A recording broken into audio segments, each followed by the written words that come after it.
sacrifício. Quero minha vida a te entregar como oferta viva em teu altar. Pois pra te adorar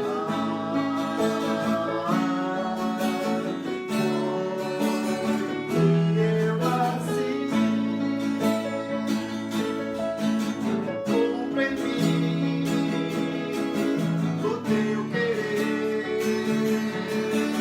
Faça o que está em teu coração e que a cada dia queira mais e mais estar ao teu lado, Senhor. Vem o Senhor, minha vida oferecer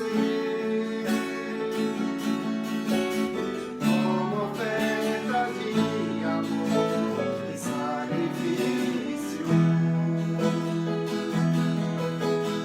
Quero minha vida a te entregar como oferta viva em teu altar.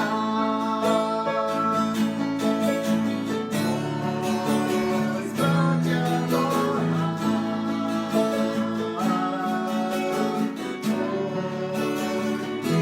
eu nasci. Cumpre em mim o teu querer. Faça o que está em teu coração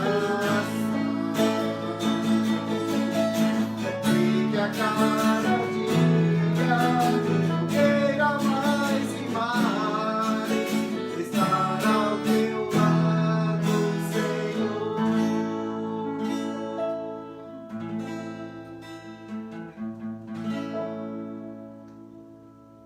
Pai nosso que estás nos céus, santificado seja o teu nome.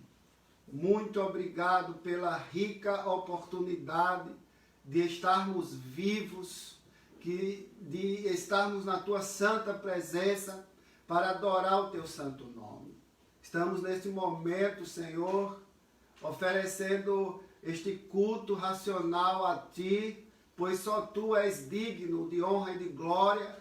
Portanto, pedimos ao Senhor misericórdia pelas nossas vidas, pessoas miseráveis, finitas, débeis, mas que está diante de um Deus todo-poderoso, infinito, em poder, em glória, em majestade, como nos colocando agora diante do teu trono com humildade, com reverência, com temor e tremor, sabendo que o Senhor é o Todo-Poderoso e que só temos condições de estar diante de Ti através do Teu Filho Jesus Cristo. Portanto, Deus amado, receba os nossos louvores, receba as nossas orações. Nós Te clamamos, Senhor, misericórdia, graça, amor, bondade, que nós possamos ouvir a Tua voz nesta noite. Abençoa este culto, ó Deus, que estamos prestando a Ti. É para Ti. Importa que Tu cresças e que nós diminuamos. Colocamos diante de Ti as autoridades do nosso país. Colocamos diante de Ti, Senhor, os nossos governantes. Colocamos diante de Ti os doentes, os enfermos, os enlutados, os desempregados. O Senhor tem cuidado de nós. Cremos nisso, por mais que as situações pareçam adversas, mas cremos que o Senhor está conosco. O Deus de Israel é o nosso refúgio. Muito obrigado, Senhor, por esta rica oportunidade. Abençoe cada irmão, cada irmã, cada pessoa que está participando agora deste culto, assistindo, cultuando a Ti, adorando o Teu nome. É assim que eu te rogo em nome de Jesus. Amém. Meus queridos irmãos, abra sua Bíblia, depois iremos cantar um hino, depois da leitura deste Salmo 62. Convido você a abrir a sua Bíblia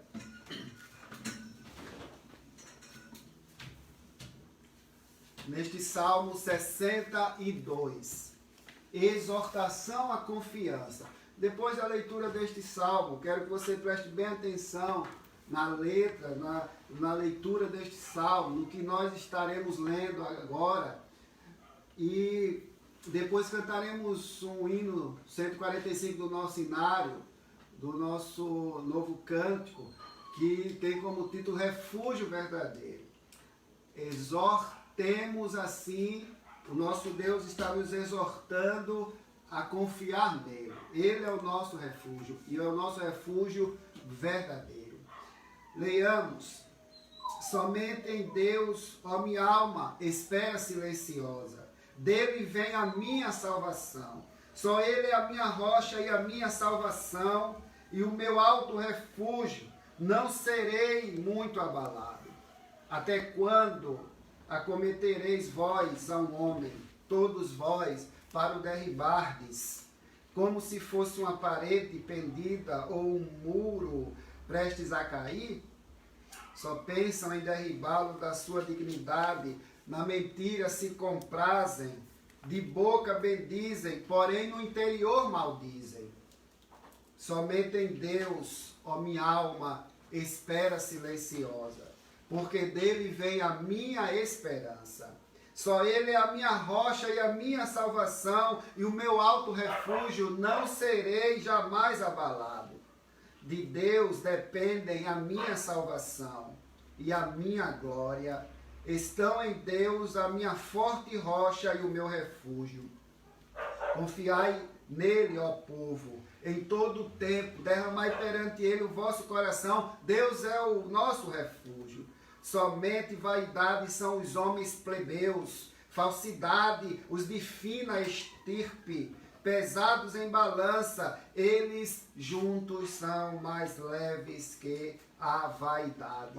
O versos 10, 11 e 12. Não confieis naquilo que extorquis, nem vos vanglorieis na rapina. Se as vossas riquezas prosperam, não ponhais nelas o coração.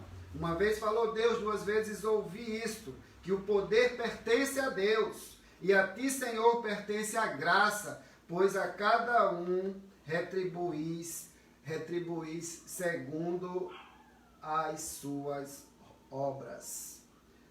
A ti, Senhor, pertence a graça, pois a cada um retribuís segundo as suas obras. Todo poder pertence a Deus. Toda força pertence a Deus.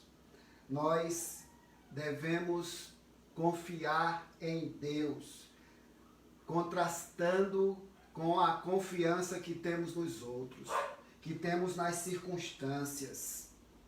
Queridos irmãos, este salmo nos exorta a isto, a confiar tão somente em Deus e não nas nossas forças, e não nas nossas posses, e não na nossa sabedoria, na nossa inteligência, no nosso trabalho, mas confiar em Deus, porque tudo pertence a Ele, tudo vem dEle. A salvação vem do Senhor, que é o mais importante para os seus eleitos, é a vida eterna. Portanto, confiemos em Deus diante desse momento tão crítico que estamos passando. Vamos cantar este hino de número 145 do nosso inário, Refúgio Verdadeiro.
colocamos toda a nossa confiança nele, no Deus Todo-Poderoso. Convido você a abrir sua Bíblia em João, capítulo 21. Hoje, pela graça de Deus, encerraremos o Evangelho segundo João. E nós iremos neste capítulo restante, 21, os versos restantes, dos versos 18 ao 25. Nós vimos no domingo passado o capítulo 21, os versículos 15 ao 17, onde Pedro é interrogado por Jesus quando pergunta: Pedro, tu me amas? E nós vimos esta pergunta do nosso Mestre Jesus, vimos a resposta de Pedro, vimos o quanto Jesus ele é misericordioso para com os seus servos, para com os seus discípulos. Meus irmãos, vamos ler então aqui os versos 18 ao 25. Em verdade te digo que quando eras mais moço, tu te cingias a ti mesmo e andavas por onde querias. Quando, porém, fores velho, estenderás as mãos e outro te cingirá e te levará para onde não queres. Disse isto para significar com que gênero de morte Pedro havia de glorificar a Deus. Depois de assim falar, acrescentou-lhe: segue-me. Então Pedro, voltando-se, viu que também o ia seguindo o discípulo a quem Jesus amava, o qual na ceia se reclinava sobre o peito de Jesus e perguntara: Senhor, quem é o traidor? Vendo-o, pois, Pedro perguntou a Jesus: e quanto a este? Respondeu-lhe Jesus: se eu quero que ele permaneça até que eu venha, que te importa? Quanto a ti, segue-me. Então se tornou corrente entre os irmãos o dito que aquele discípulo não morreria. Ora, Jesus não dissera que tal discípulo não morreria, mas se eu quero que ele permaneça até que eu venha, que te importa? Este é o discípulo que dá testemunho a respeito destas coisas e que as escreveu.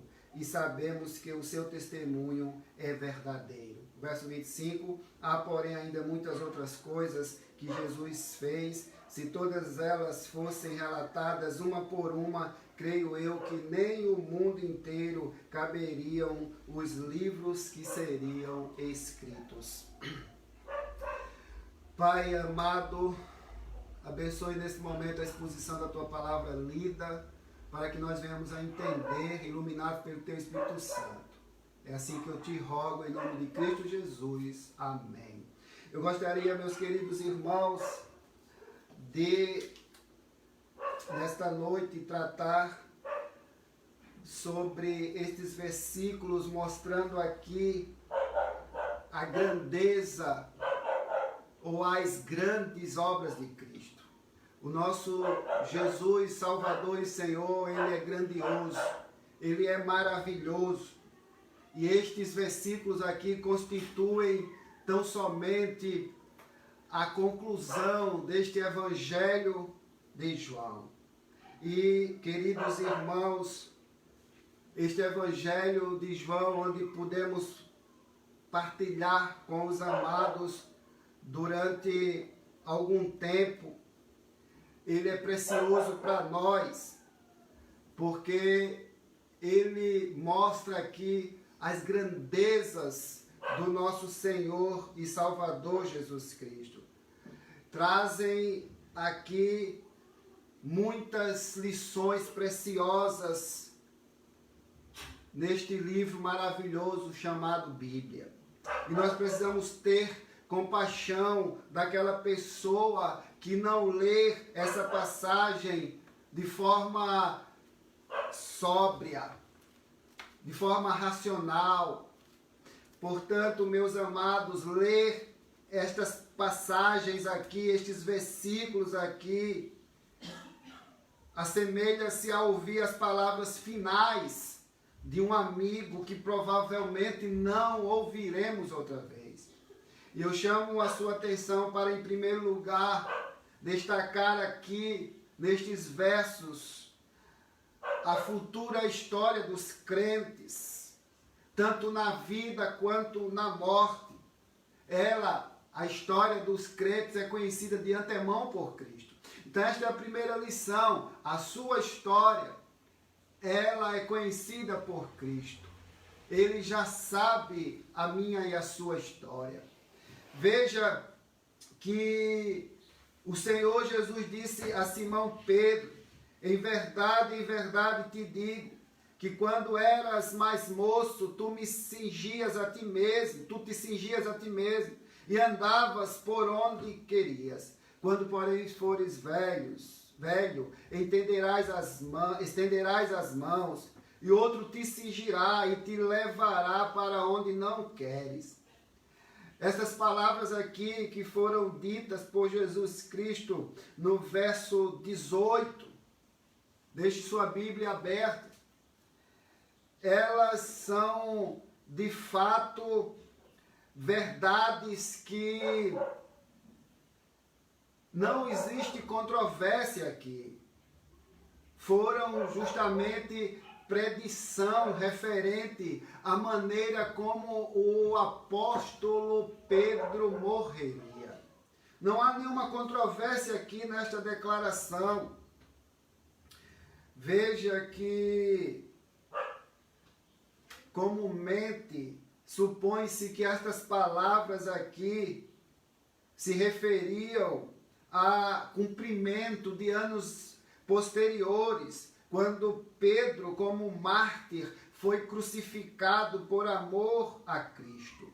A época, a maneira, as agonias da morte daquele discípulo, tudo foi visto de forma antecipada pelo nosso Mestre Supremo, pelo nosso Supremo Pastor, pelo nosso Senhor e Salvador Jesus Cristo. Por isso, esse primeiro ponto ressalta que a história dos cristãos, ela é conhecida de antemão pelo nosso Mestre.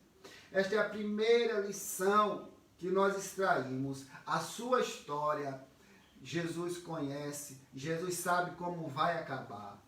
Mas veja você, meus irmãos, que esta verdade está repleta de consolo para aqueles que são verdadeiros cristãos.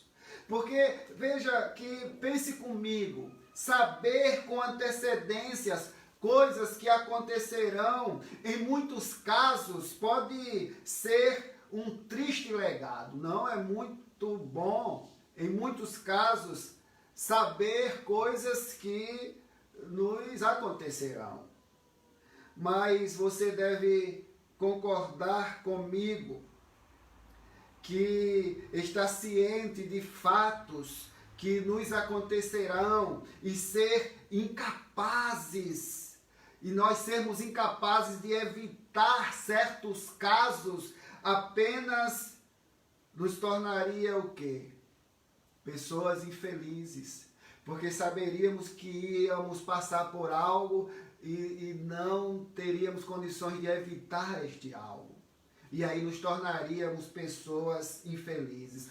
No entanto, é uma indizível consolação lembrar que todo o nosso futuro está nas mãos de Deus. É indizível, queridos irmãos, esta consolação. É algo que nós não podemos explicar, porque é consolo para nós lembrar que todo o nosso futuro é conhecido e foi antecipadamente disposto por Cristo. Não existe sorte. Não acredite em sorte. Não acredite em acaso.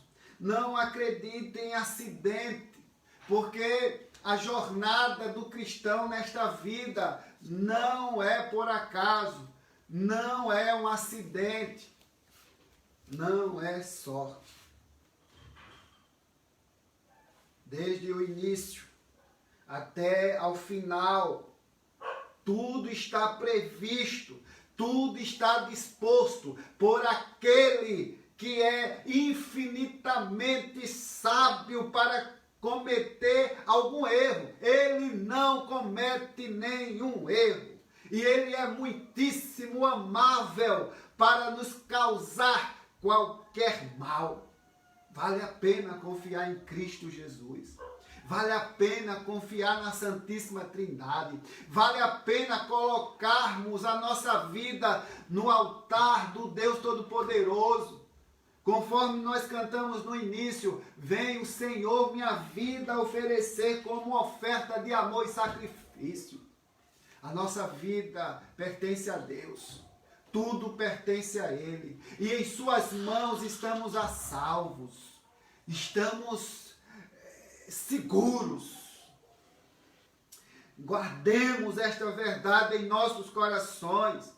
Apliquemos esta verdade de forma diligente todos os dias de sofrimentos que ainda teremos de viver. Se você acha que estamos sofrendo por conta do corona, estamos. Mas dias piores virão. Isso é bíblico. Isto é bíblico. E o que é que vai nos sustentar? É a sua palavra. A palavra naquele que vive e reina para todo sempre. E que um dia dará um fim a todo o nosso sofrimento. A toda a nossa dor. E em tais dias, nós iremos tão somente descansar neste pensamento que Cristo está ciente, que Cristo sabia da circunstância, quando Ele me chamou para ser seu discípulo, quando Ele te chamou para ser discípulo dEle. Portanto, meus amados, é tolice lamentar, é tolice queixar-se dos problemas daqueles que amamos. Antes, diante de problemas, de sofrimentos, nós não nos queixemos, mas simplesmente deixemos o nosso pensamento no descanso no Senhor, pois Ele está fazendo o melhor para nós. É inútil irritar-se, é inútil rebelar-se, quando nós mesmos temos cálices amargos para beber.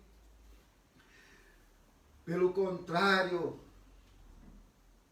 em vez de nós nos queixarmos, lamentarmos, rebelarmos, irritarmos, nós deveríamos dizer: isto também procede do Senhor.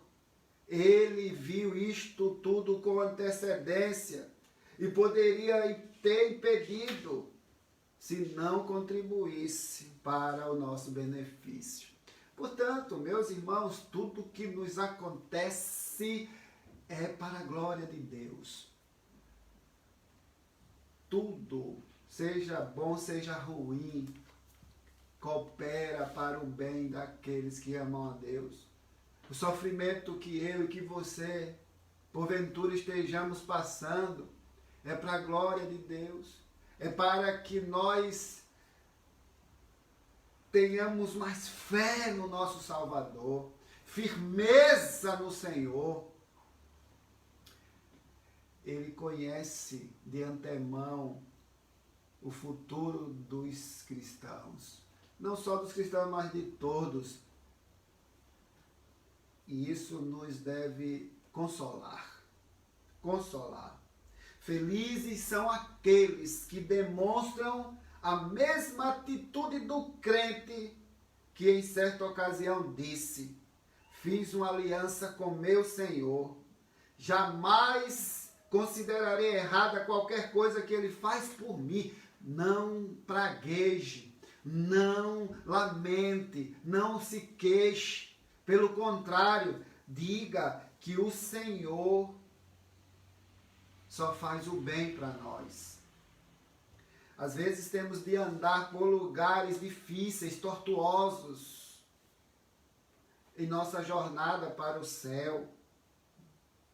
Mas eu te digo com certeza, este é um pensamento que nos acalenta, que nos tranquiliza, é que todos os passos da nossa jornada, eles eram conhecidos de antemão por Cristo. Aquilo que você vai fazer, que vai passar, você, Cristo já conhece de antemão. Por isso, meu irmão e minha irmã, que nós possamos entender isso em primeiro lugar. A nossa história futura, ela, tanto de vida quanto de morte, ela é conhecida de antemão por Cristo. Mas uma segunda lição que nós aprendemos desses versículos é que a morte de um crente tem por objetivo glorificar a Deus. O Espírito Santo nos revela esta verdade em linguagem clara. Ele graciosamente interpretou as difíceis palavras que proferiram os lábios de nosso Senhor, mostrando-nos que Jesus falou aquilo para significar com que gênero de morte Pedro havia de glorificar a Deus. Verso 19 do capítulo 21 diz isso, disse o quê? A maneira, quando ele era novo, ele cingia os lombos, agora quando o velho precisaria de ajuda, significa justamente isto. Que gênero de morte Pedro havia de glorificar a Deus? Olha, a morte do crente é para glorificar a Deus. Meu irmão, nós temos este fato, e você e eu, nós não devemos receber este fato de forma aleatória, como se fosse só para Pedro, mas considere para nós também, para cada um de nós. Estamos propensos a considerar nosso viver como a única maneira de glorificar a Cristo, e nossas obras como o único meio de glorificar a Deus de forma a nossas obras espirituais. Mas esquecemos da morte, reputando-a um doloroso final sem utilidade. Mas não deveria ser assim, queridos. Nós podemos viver e morrer para o Senhor, ser sofredores, pacientes ou trabalhadores ativos. Não importa a condição que você está, se de sofredor paciente ou de trabalhador ativo, mas tudo é para a glória de Deus. Assim como Sansão, talvez façamos mais para Deus em nossa morte do que fizemos em nossa vida. É provável, queridos, que o paciente sofrimento dos mártires reformadores tenha mais efeito sobre as mentes das pessoas do que todos os sermões que eles pregaram, do que todos os livros que eles escreveram. Uma coisa é certa, o sangue dos mártires é a semente da igreja.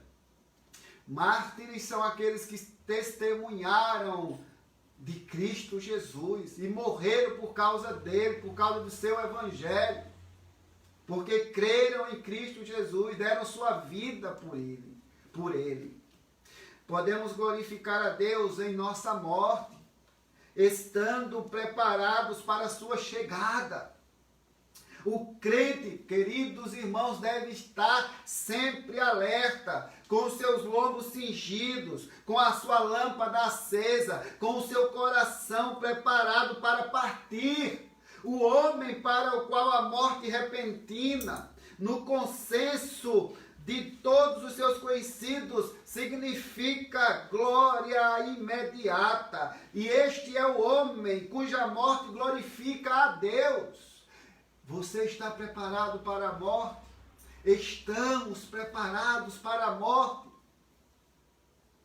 Podemos glorificar a Deus em nossa morte, ao suportar com paciência as nossas aflições. Suporte com paciência. Esperei confiantemente pelo Senhor, e Ele se inclinou para mim e ouviu o meu clamor.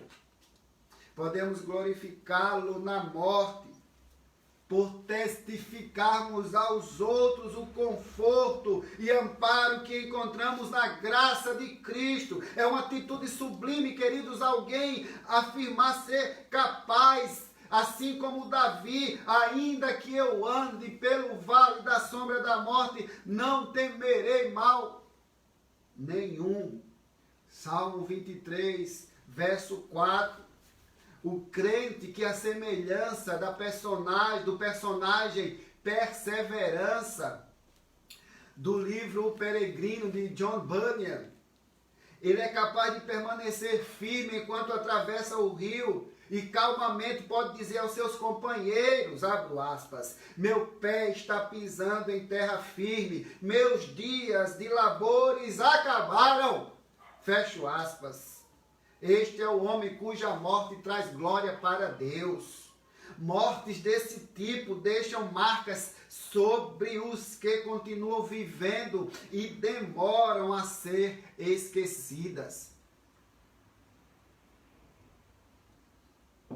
Oremos enquanto estamos vivendo com saúde, para que glorifiquemos a Deus em nossa morte. Permitamos que Deus escolha a época e a maneira pela qual deixaremos esta vida. Isto pertence a Deus. Não fiquemos confabulando como vamos morrer. Entreguemos a nossa vida a Deus. Ele sabe a hora, o dia, o momento certo e como será. Apenas, queridos, supliquemos que nossa partida glorifique a Deus. Que na hora da nossa morte as pessoas digam: aquele homem glorifica a Deus até na sua morte. Aquela mulher glorifica a Deus na sua morte. O homem sábio é aquele que aceita o conselho de John Bunyan e preserva constantemente em seus pensamentos a ocasião da morte, tornando-a um amigo inseparável. Saiba que a morte é um amigo inseparável. Quando alguém apontou erros, quando alguém apontou falhas nas doutrinas metodistas, John Wesley afirmou com muita dignidade, abro aspas, apesar disso, as pessoas de nosso grupo morrem muito bem, fecho aspas. Essa é a segunda lição que extraímos deste texto, desta passagem. É que a morte e a vida e a morte, servem para glorificar a Deus. Terceira lição que aprendemos desses versículos é que antes de nos preocuparmos com a condição espiritual dos outros, devemos pensar a respeito de nossa própria condição. Você está preocupado com os outros, esquecendo de você mesmo. Quando Pedro indagou de forma curiosa e ansiosa sobre o futuro do apóstolo João, ele recebeu de nosso Senhor uma resposta de profundo significado. Se eu quero que ele permaneça até que eu venha, que te importa? Quanto a ti, segue-me. O verso 22. Veja aí. Se eu quero que ele permaneça até que eu venha, que te importa? Quanto a ti, segue-me. Tem muita gente preocupada com os outros, esquecendo de si mesmo. Ainda que alguma parte desta afirmativa seja difícil de entender, Ela contém uma lição prática que não podemos menosprezar. Estas palavras de Jesus ordenam que todo crente, primeiramente, examine seu próprio coração e pense em sua própria família. É incoerência querermos salvar os outros e esquecer a nossa própria família. Por isso que alguém já disse que o maior missionário de todas as histórias, de toda a história, de toda a época, foi Noé, porque salvou a sua família. Tem muita gente querendo ir para os confins da terra, se na sua própria Jerusalém não está fazendo a diferença. Ou seja, em seu próprio lar não faz a diferença. Estamos no mês de missões, mês de agosto. E o verdadeiro missionário, todo crente é um missionário. E a primeira seara, o primeiro local em que você deve ser missionário é na sua casa, na sua família, no seu lar. Porque tem muita gente querendo salvar os outros e o seu lar se perdendo.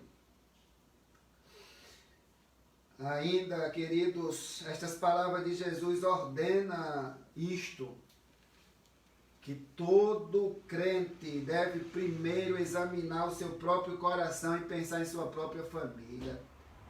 Quer salvar os outros, evangelizar os outros, esquece seus filhos. Aí filhos nas drogas, na prostituição, na homossexualidade. E está lá evangelizando os outros e a sua casa em ruína, seu casamento arruinado. É claro que nosso bendito Senhor não deseja que sejamos negligentes em nos preocuparmos com as almas dos outros.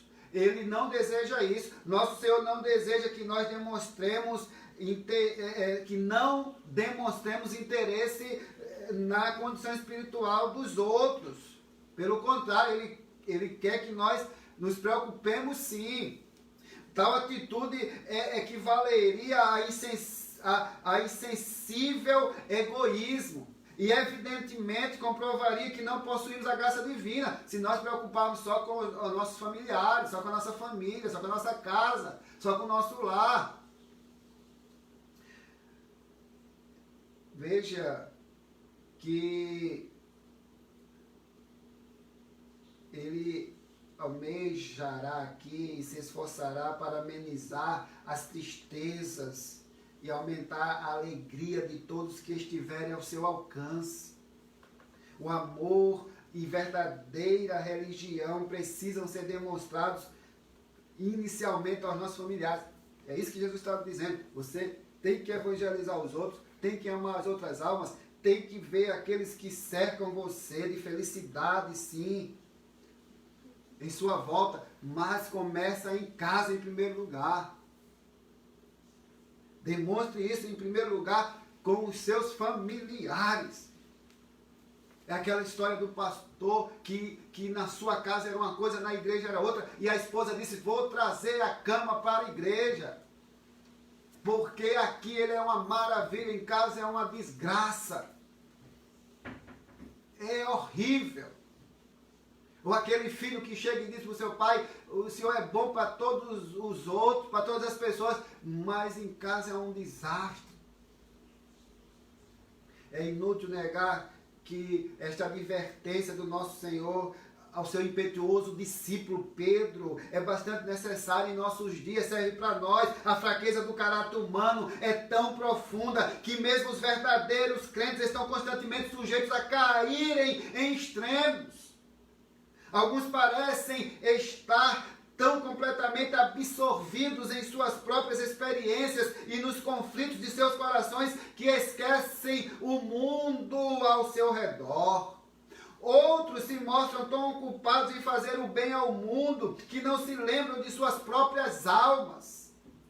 Ambos estão errados. Ambos precisam enxergar um caminho mais excelente. No entanto, ninguém causa tanto dano, tanto prejuízo à sua própria alma, quanto a pessoa que está muitíssimo preocupada com a salvação dos outros e negligencia a sua própria alma.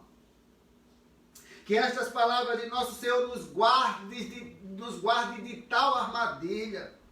Não importa o que fazemos em benefício dos outros, e podemos fazer bastante. Jamais nos esqueçamos de nosso homem interior. Infelizmente, a noiva do Cântico dos Cânticos não é a única que tinha motivos para lamentar. Cânticos dos Cânticos 1, verso 6. Me puseram por guarda de vinhas. A vinha, porém, que me pertence, não a guardei. Cuidemos da nossa própria vinha. Cuidemos da nossa própria família. Antes de cuidarmos do de fora. Essa é a terceira lição que extraímos deste texto.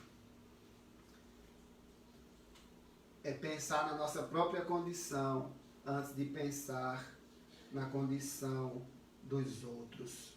Em último lugar, aprendamos aqui nestes versículos a quantidade e a grandeza das obras do Senhor Jesus durante o ministério terreno, durante o seu ministério terreno. Grandes são as obras de Cristo. Grandes são as obras de Cristo. O apóstolo João concluiu seu evangelho com estas notáveis palavras. Há, porém, ainda muitas outras coisas que Jesus fez. Se todas elas fossem relatadas uma por uma, creio eu que nem o mundo inteiro caberiam os livros que seriam escritos. Isso você observa aqui no verso 25. No verso 25. Capítulo 21, verso 25. É lógico que não devemos torcer estas palavras ao atribuir-lhes um sentido excessivamente literal. Supor que o evangelista aqui pretendia afirmar não conteria o mundo aqui, os volumes escritos narrando as obras de Cristo, é algo irracional, é algo absurdo. A única interpretação correta tem de ser espiritual e figurada. Veja que somente foram relatadas as obras e palavras de Cristo que as mentes dos homens podem assimilar. Aquilo que ele escreveu aqui, que está escrito aqui, é suficiente. A mente humana, assim como o corpo, pode digerir apenas certas quantidades de informações. O mundo não poderia conter mais, porque não conseguiria assimilar. Foram relatados, queridos, tantos milagres, tantas parábolas, tantos sermões, diálogos, palavras bondosas, atos de misericórdias, encontros, orações, advertências e promessas, quantos o mundo poderia exigir. Se mais tivesse sido narrado, com certeza teria sido jogado fora. Existem suficientes relatos para tornar o incrédulo indesculpável, para mostrar o caminho do céu àquele que o procura, para satisfazer o coração de todo crente sincero, para glorificar a Deus e condenar todo aquele que não se arrepender e crer.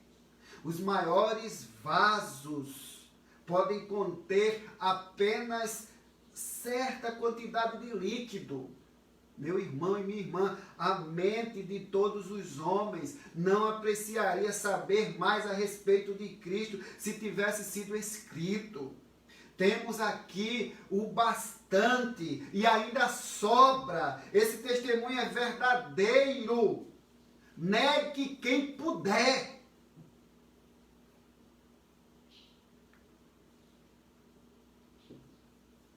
Eu termino aqui essas considerações sobre esse evangelho, demonstrando os sentimentos de profunda humildade e gratidão a Deus, porque conseguimos expor de forma objetiva e clara, espero eu, para todos os irmãos este evangelho de João.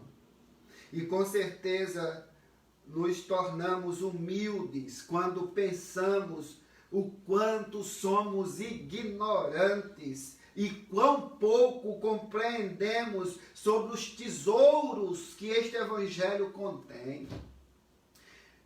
Seremos gratos a Deus quando refletirmos sobre a clareza, quando refletirmos sobre a nitidez dos ensinos que o apóstolo nos dá em seu evangelho, sobre o caminho excelente, sobre o caminho da salvação.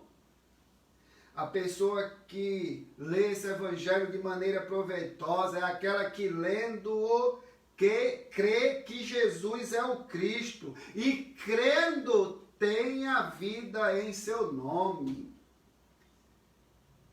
E eu faço a seguinte pergunta: nós cremos? Jamais descansemos até que sejamos capazes de responder a esta pergunta corretamente. Nós cremos? Que Deus nos abençoe em nome de Jesus. Amém. Vamos cantar e depois estarei assim orando, encerrando o culto nesta noite. Vamos cantar, eu creio que você conhece, tem como título o cântico Rei das Nações.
Amém. Glória a Deus.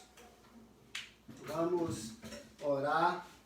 Vamos encerrar assim mais um culto de adoração ao nosso Deus. Sabendo que de forma solene nós cultuamos a Ele nesta noite, mas o culto ao nosso Deus é durante toda a nossa vida, todo o nosso viver. Vamos orar. Pai, muito obrigado por este momento maravilhoso. Espero, ó Deus, que o Senhor receba tudo que foi feito para a honra e glória do teu nome. Pois o teu nome, creio que foi glorificado nesta noite. Através do teu Filho Jesus Cristo, o Senhor receba tudo que foi feito.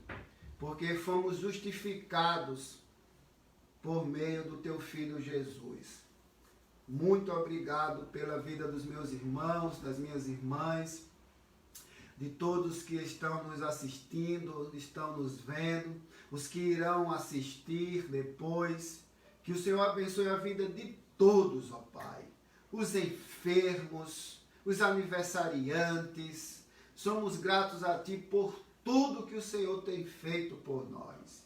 Grandes coisas o Senhor tem feito por nós. O Senhor é um Deus grandioso. O Senhor é o Deus de grandes obras. Confiamos em Ti. Nossa vida está em Tuas mãos, nosso futuro pertence a Ti. Abençoa a nossa semana em nome de Jesus. Amém. Que a graça do nosso Senhor e Salvador Jesus Cristo, que o amor de Deus, o nosso eterno e misericordioso Pai, que a consolação do Espírito Santo seja conosco, com todo o povo de Deus espalhado sobre a face da terra, hoje e sempre. Amém. Irmãos, vai dar o tríplice amém, Gustavo? Vamos, tríplice amém, irmãos.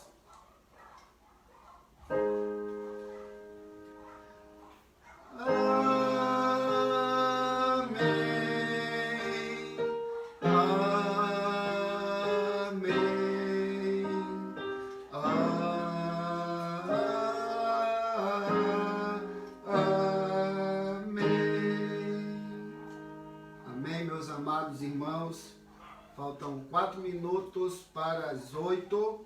Eu louvo a Deus por sua vida, por todos vocês que estão conosco. Um grande abraço, um beijo, uma abençoada semana a todos vocês. Que Deus abençoe a vida de todos. Aleluia.